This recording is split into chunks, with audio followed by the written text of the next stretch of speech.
জুলাই অভ্যুত্থানের গণহত্যার পেছনে এই রাষ্ট্রের যে স্বৈর শাসকের কী চেহারাটা ছিল, তারা কিভাবে বাংলাদেশকে একটা গুম এবং খুনের স্বর্গরাজ্যে পরিণত করেছিলেন, তারা কিভাবে নির্বাচন ব্যবস্থাকে ধ্বংস করেছিলেন, এই সমস্ত বিষয়গুলো তুলে ধরেছি। স্পেশালি গত 15 বছরে প্রথমত ক্রসফায়ারের নামে বিচার বহির্ভূত যেভাবে হত্যাকাণ্ড ঘটানো হয়েছিল সেগুলোর বর্ণনা তুলে ধরেছি।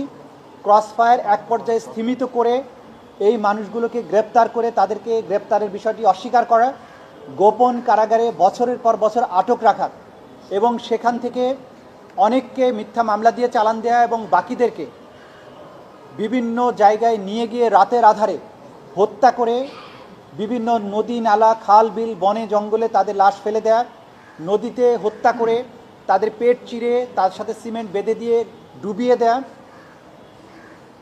অঙ্গহানি করা, বিভিন্ন টর্চারের ম্যাটেরিয়াল ব্যবহার করে গুমের সেন্টারগুলো থেকে মানুষকে টর্চার করা, সেখানে ঘূর্ণায়মান চেয়ার, ইলেকট্রিক শক, হাতুড়ি দিয়ে মাথায় আঘাত করে হত্যা করা, ইঞ্জেকশন পুশ করে হত্যা করা এবং একই দিনে অনেক মানুষকে হত্যা করা।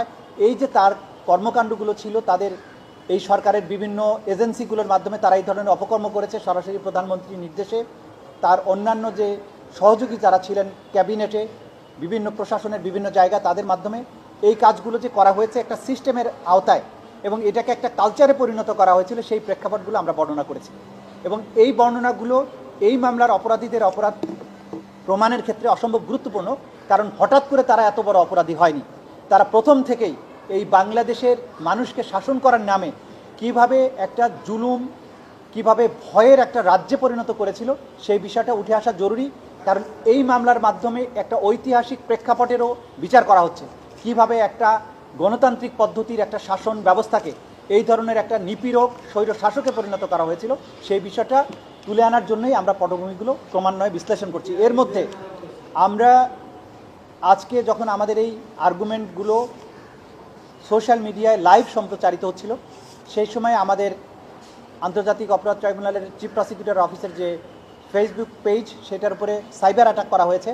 করার মাধ্যমে ফেসবুকটাকে সাময়িকভাবে ডিসেবল করে দিয়েছিল তারা, যদিও সেটা উদ্ধার করা সম্ভব হয়েছে। কিন্তু তারা যে আমাদেরকে ভয় পায়, এই যে যুক্তিতর্ক, এইখানে যে এভিডেন্স, তাদের যে নিষ্ঠুরতার বর্ণনা, এইটা গোটা দুনিয়াবাসী যাতে জানতে না পারে, তাদেরকে জানতে দিতে এই অপরাধীরা চায় না, তাদের সহযোগীরা এটা চায় না। সেজন্যই আমাদের এই ফেসবুক পেজের উপরে সাইবার হামলা তারা চালিয়েছে, গণহত্যা চালানো হয়েছে।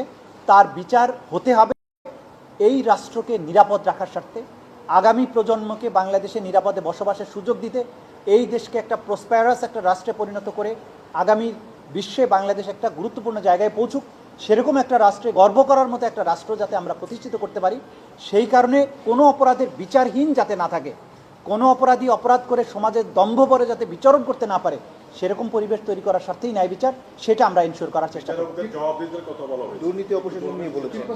সেই সঙ্গে আরেকটা কথা আপনি বলেছেন ট্রাইব্যুনালে, সেটা হচ্ছে যে দীর্ঘ সময় দুঃশাসন দানবীয় শাসনে পরিণত করেছিল এবং যে কারণে জুলাই অভ্যুত্থান অনিবার্য হয়েছিল এই জায়গাটি। জি, এটা আমরা বলেছি যে 15 বছর ধরে এই সরকার ক্রমান্বয়ে যে দানবে পরিণত হয়েছিল। প্রথমে পিলখানা হত্যাকাণ্ডের মাধ্যমে আমাদের প্রতিরক্ষা ব্যবস্থার মেরুদণ্ডটাকে ভেঙে দেওয়া হয়। আমরা বলেছি যে সেনাবাহিনী, যার সাথে একটা নাম সবসময় যুক্ত করা হয়, দেশপ্রেমিক সেনাবাহিনী, সেনাবাহিনীকে দেখলে বাংলাদেশের মানুষ, আপনারা জানেন যে রাস্তায় দেখলে মানুষ ফুল নিয়ে এগিয়ে যায়, স্লোগান দেয়, তাদেরকে জড়িয়ে ধরে। তার মানে সেনাবাহিনীর, সাধারণভাবে সেনাবাহিনীর প্রতি বাংলাদেশের মানুষের যে আস্থা আছে যে তারা দেশকে রক্ষা করেন, সেই জায়গাটাকে ভেঙে দেওয়ার জন্য 2009 সালের 25শে ফেব্রুয়ারি 26শে ফেব্রুয়ারি পিলখানাতে সেনাবাহিনী অফিসারদেরকে হত্যা করার মাধ্যমে আমাদের প্রতিরক্ষা ব্যবস্থার মেরুদণ্ড তারা ভেঙে দেওয়ার চেষ্টা করে। পরবর্তীতে গুম খুনের কালচার চালু করে, পরবর্তীতে নির্বাচন ব্যবস্থাগুলো ধ্বংস করে দেয়, তত্ত্বাবধায়ক ব্যবস্থাগুলো বাতিল করে, দুর্নীতি সর্বগ্রাসী রূপ পায়। এইটার মাধ্যমে একটা সাধারণ সরকার থেকে তারা ক্রমান্বয়ে একটা দানবে পরিণত হয়েছিল। জনগণকে নির্যাতন করা, হত্যা করা, ভয়ের রাজত্ব কায়েম করা, এটা ছিল তাদের টার্গেট।